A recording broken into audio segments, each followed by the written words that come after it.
This is all about making a profit. Today I'm going to show you some of the biggest profit margin items I sell across the board that always sell for us.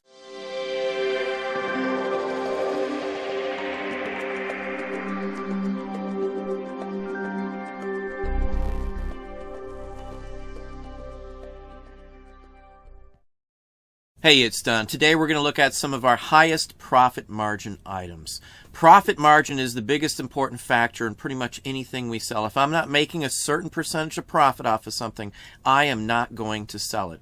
Doesn't matter anything else other than that. I add in all the fees, all the financial aspects I have into the item to figure out where I'm going. So I always add in the actual final value fees into what I need to get out of it. So all your fees need to be calculated as you do this. Let's hop over now and show you some major profit items now. So let's start off with a household item here.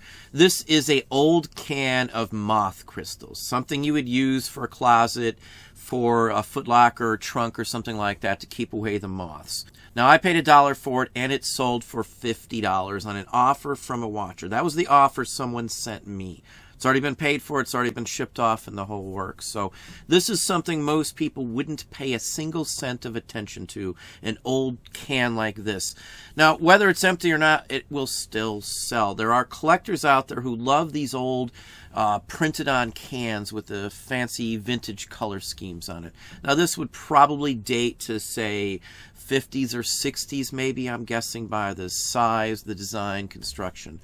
Excellent sale. Profit margins from $1 to $50 is huge on something like this. Now this next item is something I found at the mall while I was out at dinner with the wife. We walked around the mall. This was majorly discounted at Box Lunch, I think is the name of the store in the mall. And it's a limited edition, 1 of 1,000, glow-in-the-dark, Zero from A Nightmare Before Christmas. We bought 2 of them. You can see they both sold here. We got over $60 a piece for these, a huge profit, plus the purchaser paid full shipping costs for it as well. Wherever I go, there's always a potential to find something that I can flip and sell. Even at the grocery store, we have made hundreds and hundreds of dollars at our local grocery store from some of the clearance items, some of those sorts of things. So excellent way to make some money here. Now paper toys and collectibles are extremely good sellers here. This one we sold for over $40 here. I have pennies into this, less than $1. It's a stand-up toy frog dressed in a hat, a bowler hat, and a jacket. Nice, interesting piece. It's from a set. You could have played with them. They came in many different sizes as well. Excellent sale for that $1 or less purchase on my behalf. Now, religious metals and religious items in general, I sell a lot of. Just before I started this video, I sold $160 worth of old religious cards to one person alone. Many of these sorts here, I have a quarter or less into, such as this example, obviously, here. This one sold for almost $30 plus shipping. It's small, it's aluminum, it's a Christian religious metal of sorts. Now, I've bought hundreds of these in that same price range, $1 or less, most of the time a quarter range. I've sold tons of these, anywhere from $30 to $50 a piece. Now, here's another area I can get for $1 or less. Many times like this one here, I can pick them up for a quarter. This is a mechanical pencil. Now, what's important about this one here is it's for an advertising company from a very specific town. It's for a very specific manufacturer as well, Pioneer. So this is something that you would sell to someone from that town, a family member who owned it, a historical society, advertising collector in general. This has huge cross-category potential. You could sell this pencil here to 5 or 6 different groups, different types of collectors. Now, sheet music's another area that I pay almost nothing for, and I can sell for major, major profits. Now, this one here cost me less than a dime. I bought a huge bulk stack, and it equates to around 7 cents a sheet. I took $24.50 plus shipping out of this one here. So for 7 cents, I turned it into $24.50.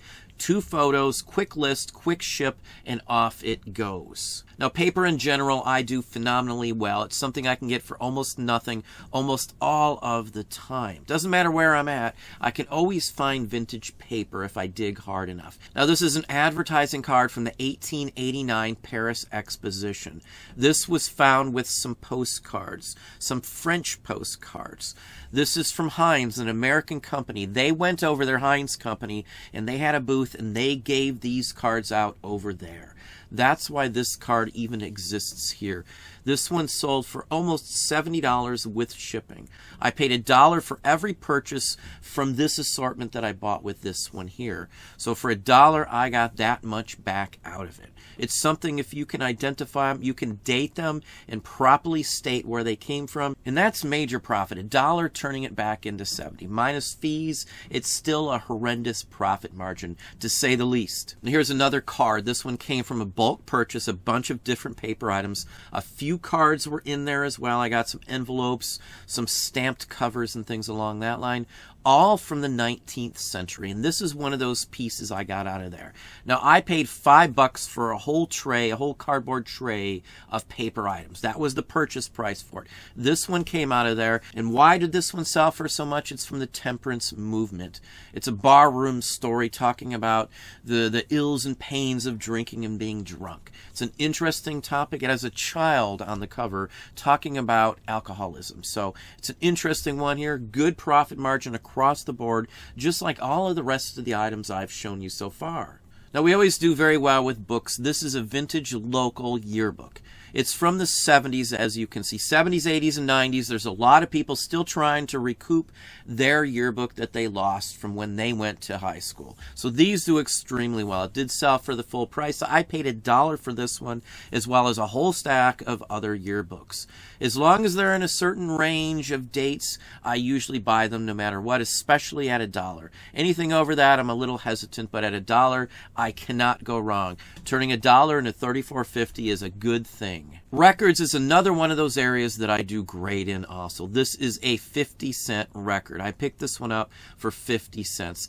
This one would date to around 1920s. This is what's called a Batwing Victor. It's a 78 speed. It's Uncle Josh buys a Victrola. And with shipping, I basically got $50 out of this one as well. Now, sticking with music, this is a reel-to-reel. It's an off-brand of Swan Lake. Carl Jurgens is directing the orchestra in this one here. It did sell for the price asked.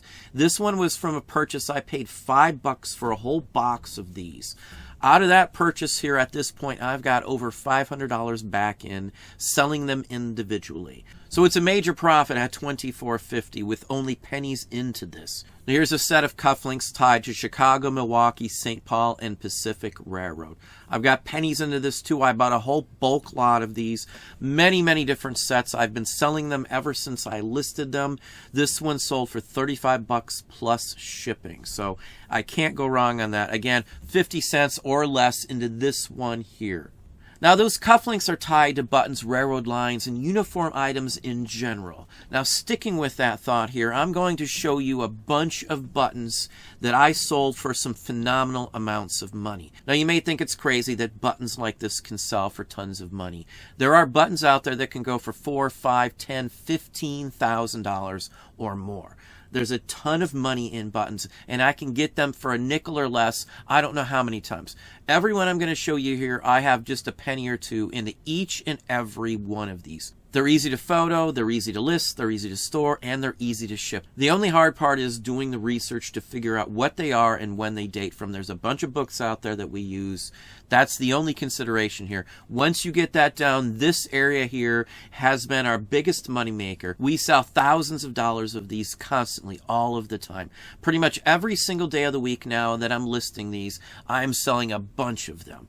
This is our highest profit margin area right now, right this very second. And as I said, it's making us thousands and thousands of dollars really quickly. As soon as I list some of these up, they are sold immediately. Again, this is our highest profit margin area of anything I am selling right now is these buttons, these sorts of things right here. This one did sell for full price at $95 20 minutes after it was listed. This is a uniform button from the National Guard of Dakota Territory.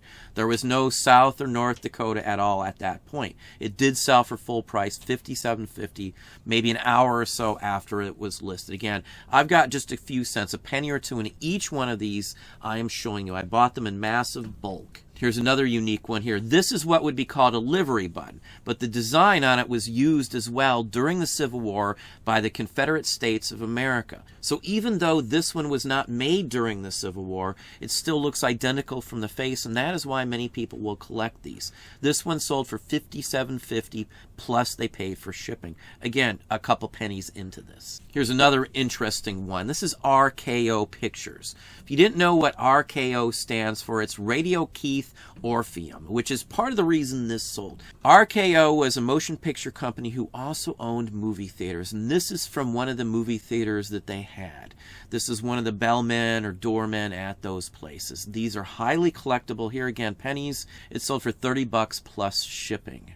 Besides military buttons, railroad are extremely high sellers also. This one went for $115 here. This is Maryland and Pennsylvania Railroad. It's a small one. It's a cuff size. It's not the largest. A large button could have went for twice as much as this one here. Here's another interesting one here. This is Western Railroad of Alabama. This is an early one from the 1870s. Some railroads only existed for a year or two, and because of that, buttons or anything from that railroad line are extremely scarce and seldom show up. Now this one I took an offer for $155. This is a cuff one too, so if this was a coat size button, it could have sold for twice this much. So as I said, profit margin is the most important aspect. All of the items I am showing you, I have a massive amount of profit coming off of them.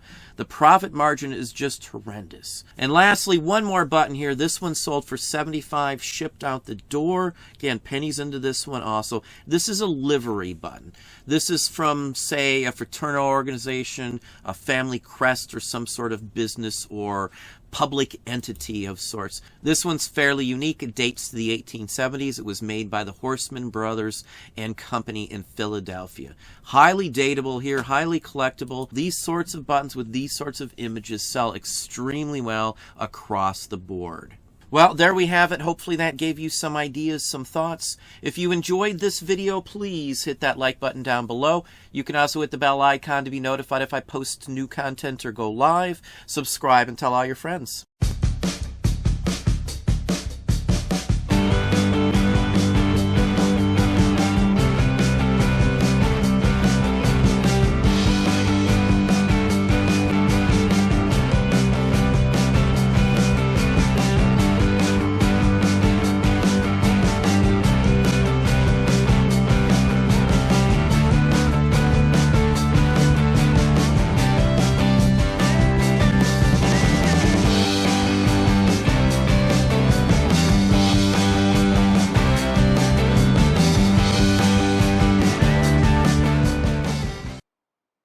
You must not fail, 0M.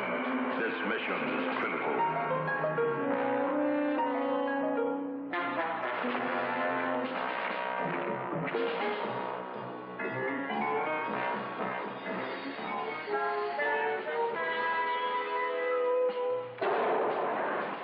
This is a most unusual weapon. It is specially designed for counter-espionage, for Agent 0M. It's called the 0M Sonic Blaster. This is why. It fires a massive blast of compressed air, and this tremendous roar is the actual sound. For training purposes, this special delayed action target comes with it. Get Mattel's powerful 0M Sonic Blaster wherever toys are sold. Remember the password, 0M.